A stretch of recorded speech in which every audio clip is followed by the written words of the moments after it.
نبی پاک کی تعظیم، حضور کی توقیر، رسول اللہ صلی اللہ تعالی علیہ وآلہ وسلم کی بارگاہ کے آداب، یعنی ایک تو وہ دور ہے نا کہ جب صحابہ ادب کر رہے ہیں، اور ایک یہ دور ہے کہ ایاز کے بیٹے کا نام محمد ہے اور محمود غزنوی محمد بن ایاز کہہ کے پکارتے ہیں۔ ایک شام پکارا اور کہا ایاز کے بیٹے ذرا بات سنما، تو ایاز عرض گزار ہوئے حضور غلام زادے سے کوئی خطا ہو گئی جو آج آپ نے صرف ایاز کا بیٹا کہا، محمد بن ایاز نہیں کہا، یہ کسی حدیث میں تو نہیں آیا تھا، یہ کسی نے فرمایا تو نہیں تھا، آثار صحابہ میں تو نہیں ملتا تھا، لیکن محبت کچھ فیصلے خود بھی کرتی ہے، ادب کچھ فیصلے خود بھی کرتا ہے۔ محمود غزنوی فرمانے لگے اگرچہ تیرے بیٹے کا نام حضور کے نام سے برکت لینے کے لیے محمد رکھا گیا ہے، لیکن میں نے پھر بھی کبھی اس کا نام بھی بغیر وضو کے اپنی زبان سے ادا نہیں کیا۔ میں محمد بن ایاز ہی کہنے لگا تھا، پھر میرا نا وضو نہیں تھا، پھر میری اس وقت وہ کیفیت نہیں تھی جو تقاضے ہیں اس نام کو پکارنے کے، تو میں نا آج ایاز کا بیٹا کہہ کے میں نے پکارا۔ بھائیوں، بہت تعظیم، بہت توقیر ہمارے ہاں بھی نا بعض چیزیں نوجوانوں میں اور عام لوگوں میں ایسی پائی جانے لگی ہیں جو درست نہیں ہے۔ ہمیں حضور کے آداب مبارکہ کا پورے طور پر خیال رکھنا ہے، ان تقاضوں کو سمجھنا ہے۔ حضور کا نام پاک لے تو ذرا حسین کر کے لے، یعنی نبی پاک علیہ السلام کا نام لے تو ذرا آداب کے ساتھ۔ ایمرجنسی جب ہوتی ہے نا تو ایمرجنسی میں ادب نہیں یاد رہتا، یعنی خدا نہ خواستہ کسی کے کرتے کو پیچھے سے آگ لگ جائے تو صاحب کوئی عالم فاضل ہو، شیخ ہو، درویش ہو، تو ان کے القاب نہیں پکارے جائیں گے، پیر طریقت، راہبر شریعت، تو یہ لفظ نہیں کہے جائیں گے حضرت، قبلہ، الحاج، شیخ، صوفی، اتنی دیر میں چاہے آگ سارا کام کر جائے۔ بھئی کرتے کو آگ لگی، آپ کہیں جناب آگ، جناب آگ، پیچھے دیکھیں جی آگ۔ القابات ایمرجنسی میں نہیں پکارے جاتے، وہ تو روٹین میں پکارے جاتے، ورنہ تو جل جائیں گے مولانا سارے آپ کے القابات پکارتے ہو۔ لیکن یہ صحابہ کا انداز فکر ہے، یہ ان کا انداز گفتگو ہے کہ غار ثور میں حضرت سیدنا ابو بکر صدیق رضی اللہ تعالیٰ عنہ کے پیر مبارک کو سانپ نے ڈس لیا ہے، پیر کو سانپ نے ڈس لیا ہے۔ تو نبی کریم علیہ السلام نے پوچھا ابو بکر کیا ہوا کہ آنکھوں میں آنسو ہیں؟ تو انہوں نے فوراً نہیں کہا سانپ سانپ سانپ سانپ، یہ نہیں کہا، بلکہ اس ایمرجنسی میں بھی ادب یاد رہے۔ عرض کرنے لگے فدا کا ابی و امی یا رسول اللہ، حضور میری ماں بھی قربان ہو آپ کے قدموں پہ، میرا باپ بھی قربان ہو آپ کے قدموں پہ۔ حضور وہ سانپ نے ذرا پیر کو ڈس لیا تھا، اس ایمرجنسی میں بھی انہیں آداب بھولے نہیں، انہوں نے نبی پاک کی تعظیم کا، توقیر کا ہر جگہ خیال رکھا۔ ہمارے بزرگوں نے ہمیں جو آداب دیے تھے سینہ بسینہ، ہمیں ان کا خیال رکھنا۔ اور تیسری بات، حضور سے کسی کو پیار ہو اور پھر وہ سچ نہ بولے، نبی کریم علیہ السلام سے محبت ہو پھر انسان معاذ اللہ بددیانت بھی ہو، پیار حضور سے کرے اور سارا محلہ اس سے تنگ بھی ہو، تو پھر اس نے پیار نہیں کیا، پھر اس نے محبت کا تقاضا نہیں سمجھا، پھر اپنے محبوب کے جلووں کی روشنی سے فیض یاب نہیں ہوئی۔ یہ حدیث پاک سنیے گا، سیاستہ میں موجود ہے۔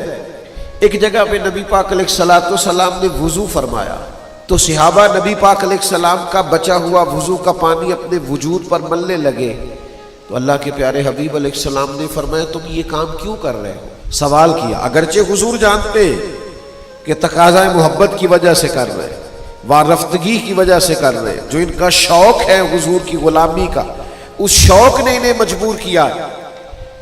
نبی پاک علیہ السلام نے پھر بھی پوچھا یہ کیوں کرتے ہو؟ تو عرض کی یا رسول اللہ آپ کی محبت کی وجہ سے کرتے ہیں۔ اور یہ صحابہ کی شان تھی، ورنہ ماں بھی کبھی کسی بیٹے کے وجود سے لگا ہوا پانی چہرے پہ نہیں ملتی، وہ بھی کبھی ریٹ صاف کرتی ہے بیٹے کی تو یوں چہرہ پھیر کے کرتی ہے۔ حضور کا بچا ہوا پانی چہروں پر وجود پر ملا جا رہا ہے۔ قریب نے سوال پوچھا کیوں کر رہے ہو؟ یا رسول اللہ صلی اللہ تعالی علیہ وسلم، آپ کے ساتھ جو ہمارا پیار ہے، آپ کے ساتھ جو ہماری محبت، اس محبت کی بنیاد پر یہ کر رہے ہیں۔ پتہ ہے حضور نے اسی وقت فرمایا جو چاہتا ہے نا کہ اللہ رسول سے محبت کرے اور اللہ رسول اس سے محبت کرے، اسے چاہیے جب بات کرے تو سچ بولے، اور جب اس کے پاس امانت رکھی جائے تو وہ دیانت کا مظاہرہ کرے اور اپنے پڑوسی سے اچھا سلوک کرے۔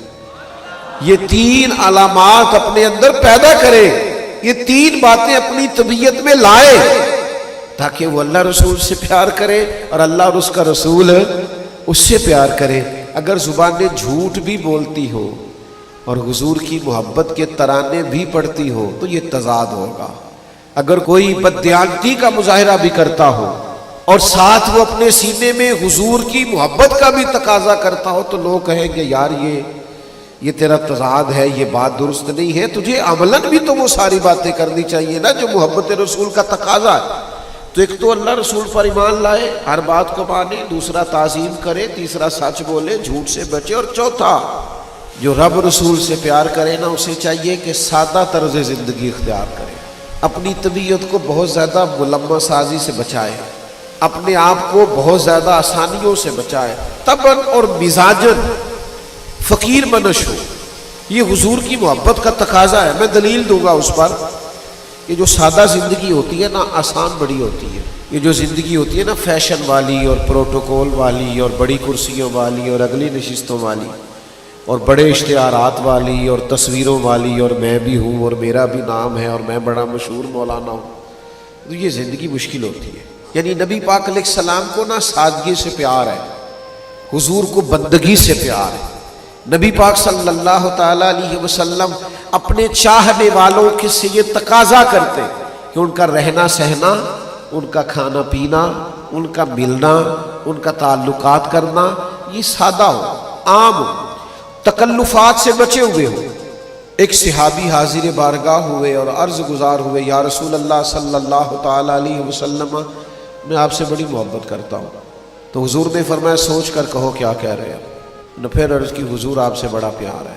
تو کریم بھی آج دریائے کرم جوش میں ہے۔ حضور نے پھر فرمایا سوچ کر کہو کیا کہہ رہے ہیں۔ یا رسول اللہ میں آپ سے بڑا ہی پیار کرتا ہوں۔ تو پھر حضور نے کیا فرمایا پھر تیاری کر لے۔ یا رسول اللہ کس بات کی؟ فرمایا فقر کی تیاری کر، مصیبتوں کے لیے تیاری کر۔ جس طرح پانی پہاڑ سے نیچلی جگہ پر سطح پر آتا ہے، پہاڑوں سے زمین کی طرف گہرائی کی طرف آتا ہے، اس طرح مشکلات تیری طرف آئیں گی۔ یاری تیری سونا ہے پر ازمائشاں تیریاں اگ، اے سونا پر کھیا جامدائی پہلو نہ لگاں دے لگ۔ حضور نے فرمایا اگر مجھ سے پیار کرتا ہے پھر تیاری کر فقر کے لیے، تیاری کر ساتھ۔ اور یہاں ہمارے علماء تفسیر نے، شارحین حدیث نے لکھا ہے اس سے مراد یہ نہیں ہے کہ اس کے پاس پیسے نہیں ہوتے، اس سے مراد یہ ہے کہ اس کا مزاج فقیرانہ ہوتا ہے، اس کا انداز فقیرانہ ہوتا ہے۔ وہ لوگ ہر وقت سادہ رہنا پسند کرتے ہیں، جے تو چڑھیا اتے دار بھی نہیں، جے تو وکیا عشق بازار بھی نہیں، تے پھر ایڈا سستا سودا پیار بھی نہیں، تے ایڈا سوکھا لبدا یار بھی نہیں۔ کئی جنگل گانے پیندے نے، کئی دوزخ لنگڑے پیندے نے، جے او اس ملوں بھی مل جاوے تے ایدو سستا ہور بپار بھی نہیں، تے کچھ سمجھ نہ آوے لوکاں نو اوکا دے نال شہید کرے، ڈٹھی یار دے ہاتھ تلوار بھی نہیں پر او دا خالی جاندہ وار بھی نہیں۔ تو یاد رکھیے گا کہ حضور کی محبت کا ایک تقاضا یہ ہے کہ ہمارا رہن سہن ساتھ۔ ہمارے ہاں پتہ کیا ہوا ہے، بعض لوگوں نے اخراجات بہت بڑھا لیے، آزمائشیں بہت بڑھا لی، حالات اور طرح کے ہو گئے۔ اب جو غرباء ہیں انہی کے ساتھ بستے ہیں، انہی کے ساتھ رہتے ہیں، ان کے لیے پھر مشکلات بڑھ جاتی۔ محبت رسول نہ بندے کو درویش سا کر دیتی ہے، سادہ سا۔ اچھا یہ مت سمجھیے گا کہ اس سے مراد یہ ہے کہ وہ لوگ خدا نخواستہ کسی کے محتاج ہوتے ہیں۔ اصل دولت تو ہوتی انہی کے پاس ہے جن کے سینے میں حضور کی محبت ہوتی ہے۔ دنیا میں سب سے زیادہ دولت مند ہوتے ہی وہ ہیں جو نبی پاک سے محبت کرتے ہیں۔ میرے عزیز یاد رکھیے گا حضور نے فرمایا فقر کے لیے تیار۔ سارا کرتا پھٹ گیا تھا حضرت عمر کا، اتنا پھٹ گیا تھا کہ اب پیبند لگنے کی بھی جگہ نہیں تھی۔ تمام صحابہ نے مسجد شریف میں بیٹھ کر مشورہ کیا کہ حضرت عمر سے عرض کرنا ہے کرتا ہی نیا لے لے۔ حضرت صدیق اکبر رضی اللہ تعالیٰ عنہ کے وصال ظاہری تک تو اسلام پر حالات کچھ اور طرح کے تھے، اب تو اللہ نے وسعت دے دی ہے، 50,000 دینار بدری صحابہ کو ملتے ہیں اور جناب عمر کو بھی ملتے ہیں، پر حضرت عمر مسجد سے نکلتے ہیں گھر جانے تک سارے بانٹ دیتے ہیں۔ ایک کرتا نیا لے لینے میں کیا حرج ہے؟ اتنے وزیر سفیر ملنے آتے ہیں، سب نے مشورہ کیا لینا چاہیے، بالکل جی لینا چاہیے، یہ تو طے ہو گیا، پر یہ بتاؤ حضرت عمر سے بات کون کرے گا؟ کس میں اتنی جرت ہے ان سے گفتگو کرے؟ تو ایک صحابی کہنے لگے ہیں نا ایک عظیم المرتبت شخصیت جن کی بات عمر نہیں ٹال سکتی، وہ کون ہے؟ مولا علی شیر خدا۔ یہ صحابہ کو خبر تھی کہ ان کی محبتیں، ان کی وابستگیاں اور ان کی آپس میں دل بستگیاں بڑی کمال ہیں۔ حضرت سیدنا علی المرتضیٰ شیر خدا سے عرض کیا گیا مہربانی فرمائیں آپ حضرت عمر سے کہیں کرتا نیا لے لیں، اتنے بڑے لوگ آتے ہیں اور اللہ نے وسعت دی، سارے پیسے وہ خیرات کر دیتے۔ تو حضرت علی کہنے لگے بات بھی تمہاری ٹھیک ہے اور کہنا بھی عمر سے چاہیے، اور یہ بھی ٹھیک ہے کہ میں کہوں گا تو وہ مان لیں گے، پر میں نے کہنا کوئی نہیں، کیونکہ مولا علی اس راز کو جانتے تھے نا جو حضرت عمر کے سینے میں نے نہیں کہنا۔ تو کہا پھر کیا کریں؟ کہنے لگے میں تمہیں رستہ بتا دیتا ہوں، سیدہ عائشہ صدیقہ سے عرض کرو رضی اللہ تعالی عنہا، وہ مومنوں کی ماں ہے، وہ ماں کے منصب پر ہے، وہ بات کریں گی تو جناب عمر ٹالیں گے نہیں۔ حضرت سیدہ کی خدمت میں عرض کیا گیا کہ دیکھیے جناب عمر فاروق کا کرتا اتنا پرانا ہو گیا کہ پیوند لگنے کو جگہ مشکل سے ملے، آپ عرض کیجئے نا کہ وہ لباس بدل لے۔ تو سیدہ کہنے لگی بالکل ٹھیک ہے میں کہوں گی۔ جناب عمر کو پیغام گیا، فوراً حاضر ہوئے، پردے کے پیچھے بیٹھے۔ سیدہ پاک فرماتی ہیں عمر صحابہ کا خیال ہے کہ آپ مسلمانوں کی شان ہے، آپ کو اللہ نے رتبہ عطا کیا ہے، آپ اس طرح کیجئے کہ کرتا نیا لے لیجئے، اللہ نے وسعت بھی دے رکھی ہے۔ تو ہر جگہوں پہ بولنا نہیں چاہیے، جناب عمر بھی نہیں بولے، چپ کر کے کہنے لگے اماں جی آپ جیسے کہیں گی ویسے ہو جائے گا، آپ حکم تو کریں شام سے پہلے کرتا لے لوں گا۔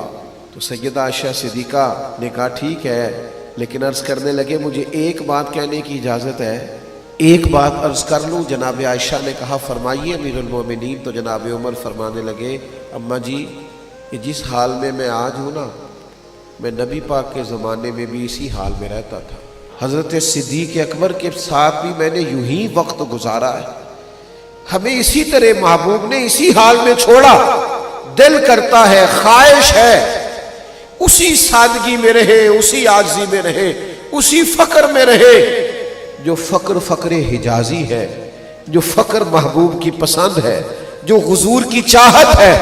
اگر آپ اجازت دے دیں تو میں اسی طرح نہ رہ لوں جو حضور کا طریقہ ہے۔ جواب تو کوئی نہیں آیا، بس سیدہ عائشہ کے ہجکیوں کی آواز آئی، وہ رونے لگی اور فرمانے لگی عمر جو صحابہ نے کہا تھا وہ بھی ٹھیک ہے، پر جو آپ کہہ رہے ہیں وہ تو بالکل ہی ٹھیک ہے، آپ رہیے۔ میرے عزیزوں محبت رسول کا تقاضا ہے کہ لہجے میں، انداز میں، نشست و برخاست میں ہم سادگی اختیار کریں۔ پانچویں بات، نبی پاک کی محبت ایک تقاضا کرتی ہے، یہ میں بڑی ضروری بات کرنا چاہتا ہوں، میرا دل کرتا ہے سارے نوجوان اس کو سنیں۔ حضور کی محبت تقاضا کرتی ہے کہ ہم دین کا خوبصورت چہرہ لوگوں کے سامنے پیش کریں، خوبصورت چہرہ، دین کا جو حسن ہے، دین میں جو وقار ہے، دین میں جو لطافت ہے، حسن اخلاق میں جو برکات، یہ تقاضا کرتی ہے نبی پاک علیہ السلام کی محبت کہ ہم وہ خوبصورت چہرہ دین کا پیش کریں لوگوں کے سامنے۔ آپ کی توجہ ہے میری بات پر؟ ہمارے ہاں یہ مسئلہ بن گیا ہے کہ وہ لوگوں کے ہاتھ آ گیا سوشل میڈیا، تو ہر آدمی اپنے حساب سے تشریحات کرتا ہے، وہ نہ کسی عالم کا پابند ہے، نہ وہ کسی بزرگ کی ہوئی تشریحات کا پابند ہے، وہ اپنی طبیعت کے مطابق کچھ چیزوں کو طے کرتا ہے اور اپنے حساب سے کچھ معاملات کو لے کے چلنا چاہتا ہے۔ آپ بعض اوقات بہت زیادہ شوق میں اور وارفتگی میں بھی بعض ایسے کام کرتے ہیں جس سے وہ چہرہ واضح نہیں ہوتا جو دین کی منشا ہے، جو خواہش ہے۔ ایک حدیث سنیے بخاری سے، آپ کو میری بات سمجھنے میں آسانی ہوگی۔ کچھ صحابہ حضور کے کاشانہ نور میں حاضر ہوئے اور ازواج مطہرات کی پاکیزہ بارگاہوں میں عرض کیا کہ ہمیں نبی پاک علیہ السلام کا طریقہ عبادت بتائیے۔ تو ان پاک باز امہات المومنین نے کہا صحابہ کرام سے، فرمایا کہ حضور رات کا کچھ حصہ عبادت کرتے اور کچھ حصہ آرام کرتے، کبھی نفلی روزہ رکھتے اور کبھی نہ رکھتے، چھوڑ دیتے۔ اب یہ شوق میں، صحابہ شوق میں، وارفتگی میں، بڑے مخلص لوگ تھے، شوق میں عرض کرنے لگے کہ حضور تو اللہ کے محبوب ہے، امام الانبیاء ہے، معصوم عن الخطا ہے، تو محبوب تو تھوڑی دیر بھی عبادت کریں تو ٹھیک ہے، حضور تو کبھی نفلی روزہ چھوڑ بھی دے تو ٹھیک ہے، لیکن ہم اللہ کے عاجز بندے، ہم اس طرح کریں گے، ہم ساری رات ہی نفل پڑھا کریں گے، ہم ہر روز ہی نفلی روزہ رکھیں گے، ہم نہ یہ شوق سے کر رہے ہیں، اب اخلاص سے اور خواہش سے کر رہے ہیں، لیکن نبی پاک علیہ الصلوۃ والسلام نے جو سمجھایا ہے، یہ تقاضا ہے محبت رسول کا کہ ہم اسے سمجھیں۔ جب حضور علیہ السلام کی بارگاہ میں ان کی یہ بات پیش کی گئی نا کہ انہوں نے کہا ہے کہ ہم ساری رات ہی نفل پڑھا کریں گے اور ہر روز ہی نفلی روزے رکھیں گے، اللہ کے حبیب علیہ السلام نے ان کو بلایا، ان صحابہ کو، اور کریم فرمانے لگے، میں تم سب سے زیادہ رب کو جانتا ہوں اور میں تم سب سے زیادہ رب سے ڈرتا ہوں، میں تو رات کو عبادت بھی کرتا ہوں اور آرام بھی کرتا ہوں۔ حضور فرمانے لگے، میں نفلی روزہ بھی رکھتا ہوں اور چھوڑتا بھی ہوں۔ نبی پاک علیہ الصلوۃ والسلام نے انہیں سمجھایا کہ تم دین کا وہ والا مفہوم سمجھو جو شریعت کا مقصود ہے، تم اگر ایسا کوئی دین کا نقشہ پیش کرو، وہ ہمارے ہاں نا بعض لوگ بعض چیزوں میں بے انتہا شدت کرتے ہیں، اس سے بھی بعض اوقات عام لوگوں کے لیے